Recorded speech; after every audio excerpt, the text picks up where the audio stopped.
Throughout history, this planet has always been home to people driven by madness or consumed by overwhelming fury, individuals who, for one reason or another, have desperately wished to annihilate the entire world, to erase this sinful Earth completely and leave nothing behind but ashes.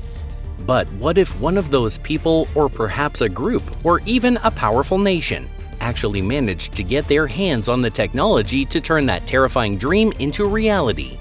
Hey there, everyone!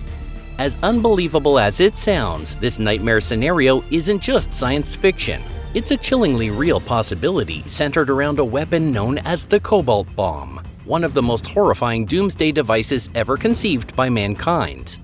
Welcome to our channel. We're glad to have you with us. Let's jump right in and get started.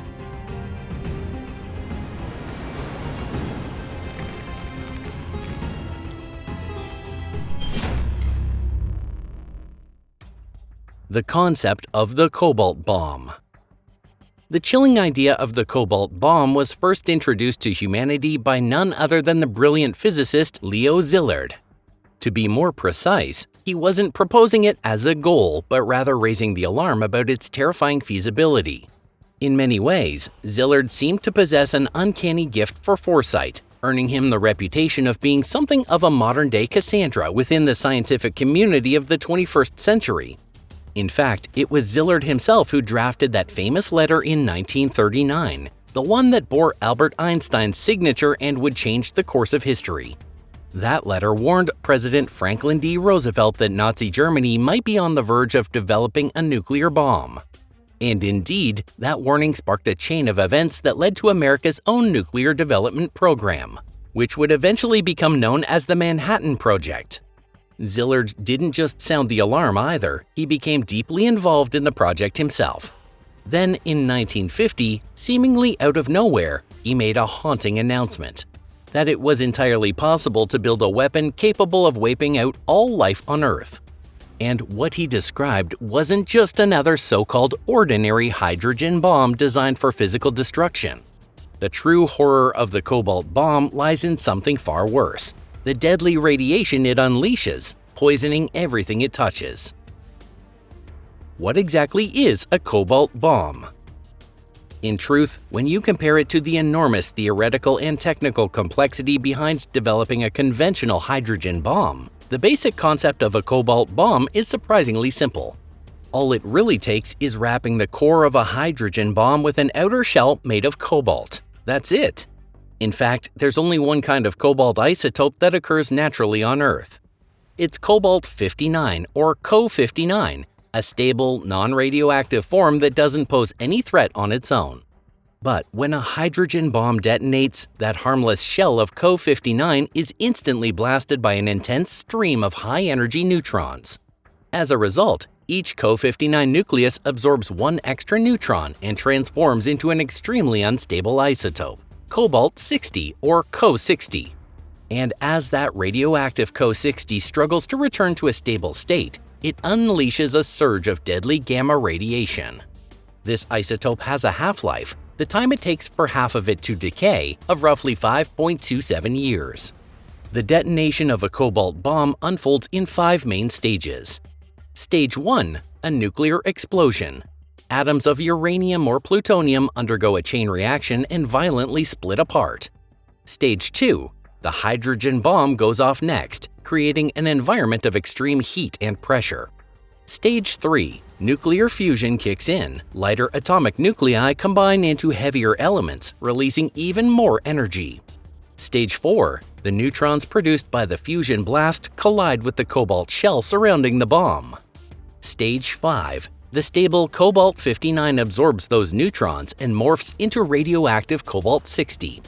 This reaction produces intense gamma rays, along the most lethal forms of radiation.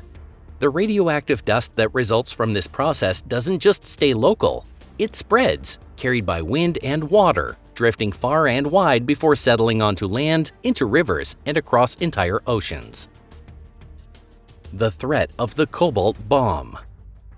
Regular atomic and hydrogen bombs typically produce 4 main destructive effects: a blinding flash of light, a massive shockwave, radioactive fallout, and a powerful electromagnetic pulse. In fact, tests have shown that the flash and the shockwave are responsible for most of the physical destruction caused by nuclear weapons. Radiation from a standard hydrogen bomb, on the other hand, is generally believed to account for only 10% of the total damage. At first, that radiation wasn't given much attention at all. It wasn't until years later that scientists began to clearly observe sharp increases in cancer rates and genetic disorders among people who had been present in those irradiated areas. Still, radioactive contamination from a normal nuclear detonation tends to fade relatively quickly. There are even cities near former test sites today where people live and go about their daily lives as usual. But if a cobalt bomb had been dropped instead, that would be an entirely different story. In that case, even 100 years later, the affected area would still be far too dangerous for anyone to live there. The single most terrifying aspect of the cobalt bomb is this: the radiation it leaves behind lingers for generations. That's why it's technically known as a salted bomb. The problem is, surviving long enough in a fallout shelter for the radiation to decay to safe levels is nearly impossible for any human being. The time it takes is far longer than the span of a single human lifetime. With a clean hydrogen bomb, a contaminated area might become livable again after around 6 months. But with a cobalt bomb, it could take decades or even centuries before it's safe to return. According to estimates from the Federation of American Scientists, if a cobalt bomb containing 130 pounds of cobalt were detonated and released radiation at a rate of 1,000 rem per hour, every living creature within a 60-mile radius would die within 3 weeks at most. And even 5 years later, once the half-life of Cobalt-60 had passed, if people returned to that zone, half of them would be dead within 1 to 2 months. And those who survived wouldn't be out of danger. Nearly all of them would eventually develop cancer. Theoretically, at a radiation level of 500 rem per hour, it's physically impossible for a person to survive even a single hour without suffering severe consequences. After 10 half-lives, meaning more than 50 years, the radiation within that same 60-mile radius would drop to around 1 rem per hour. At that level, the absolute maximum exposure a person could withstand without serious health issues would be about 4 days. Any longer and permanent genetic damage becomes inevitable.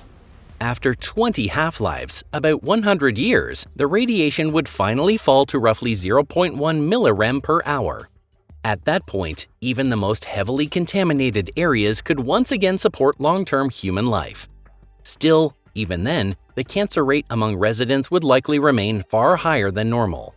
And only after 25 half-lives, about 130 years, would radiation levels drop to the natural background range of 0.01 to 0.03 millirem per hour, which is typical across much of Europe today. The military and strategic implications of the cobalt bomb.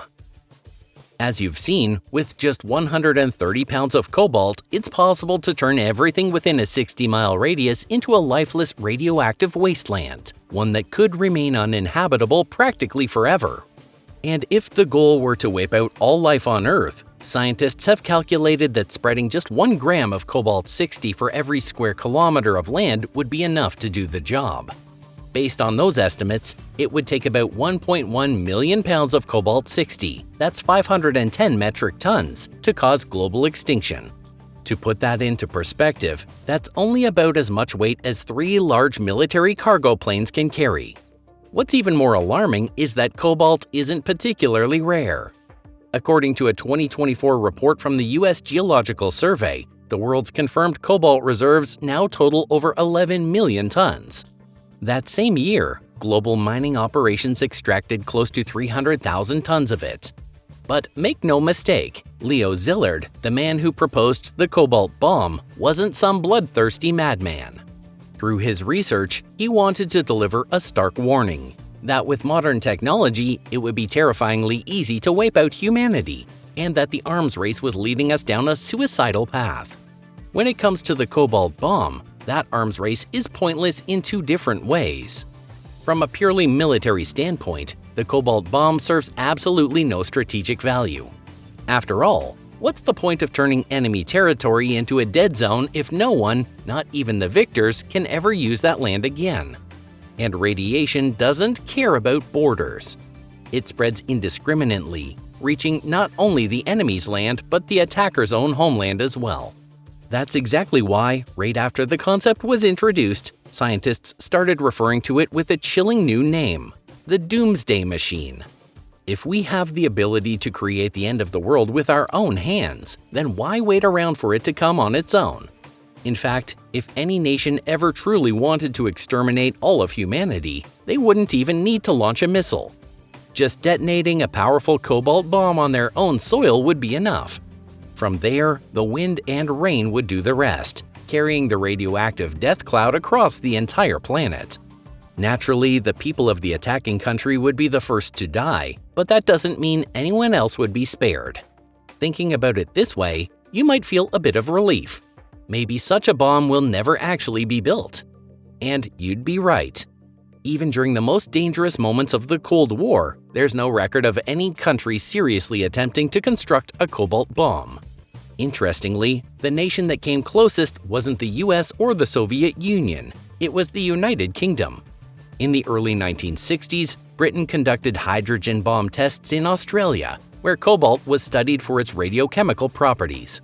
Afterward, London had to spend years assuring the world that its research had nothing to do with developing a cobalt bomb. In conclusion, we can say with a fair degree of confidence that cobalt bombs don't exist, at least for now. As it stands today, weapons like this, capable of easily ending all life on Earth, still remain the stuff of science fiction thrillers. But we should never forget, building a weapon like this isn't just possible for superpowers. Terrorist groups and rogue nations could do it too. That's why cobalt bombs, like other so-called dirty bombs, are sometimes referred to as the poor man's nuke. If you found this video interesting, be sure to give it a like and share it on your social media. Thanks so much for watching. We'll see you again next time. Take care and goodbye.